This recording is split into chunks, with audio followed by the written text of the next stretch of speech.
அந்த மாமியார் மருமகளை கொள்ற மாதிரியான டிவி நாடகங்கள் வருது இல்லையா, அதை விடவும் மோசமான ஒரு 3ஆம் தரமான பேச்சுகள் வந்து மக்களை என்டர்டெயின்மெண்ட் வந்து ஒரு பொழுதுபோக்காக இருக்குன்னு சொல்லிட்டு தான் பார்க்குறாங்களே ஒழிய, அதை நிறையா நேரம் நம்ம டிவியில் அண்ணாமலை பார்க்குறோம் அப்படிங்கிற ஒரு காரணத்துக்காகவே அவர் வந்து என்ன சொல்கிறது, ஒரு எலிஜிபிள் லீடர்லாம் கிடையாது.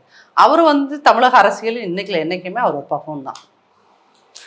ஆனா அப்படி இருக்க அவரு தான் வந்து பாத்தீங்கன்னா அதிமுக ஒரு கடுமையான போட்டின்ற மாதிரி வந்து பாத்தீங்கன்னா கோவையில சொல்லிட்டு இருக்காங்க. அது எப்படி பாக்குறீங்க? அதிமுக கோட்டையா கோவை எப்பவுமே இருந்துட்டு இருக்கு. அப்படி இருக்கிற இடத்துல அண்ணாமலை நிக்கிறாரு. அவர் இன்னைக்கு பேசின பேச்செல்லாம் வந்து பார்த்தீங்கன்னா பயத்தில் நம்ம லூசுத்தனமாக வளருவோம் தெரியுமா சில நேரம். இந்த எக்ஸாம்ஸ்ல எல்லாம் ஒன்றுமே தெரியாத கேள்வி இருக்கும், ஆனால் அதுக்கு 4 பக்கம் 5 பக்கம் ஆன்சர் எழுதுவோம். சுற்றி சுற்றி சுற்றி சுற்றி ஆன்சர் தெரியல, ஆன்சர் தெரிஞ்சிருந்தா கரெக்டாக கிறிஸ்பாக ஒரு பக்கத்துக்கு எழுதிட்டு வந்துடுவோம். தெரிலன்னா என்ன பண்ணுவோம், சுற்றி சுற்றி சுற்றி சுற்றி எழுதுவோம்ல, அந்த மாதிரி தான் 4 வாட்டி போட்டு நம்மளாம் பெரிய பெரிய டெஃபினேஷனை போட்டு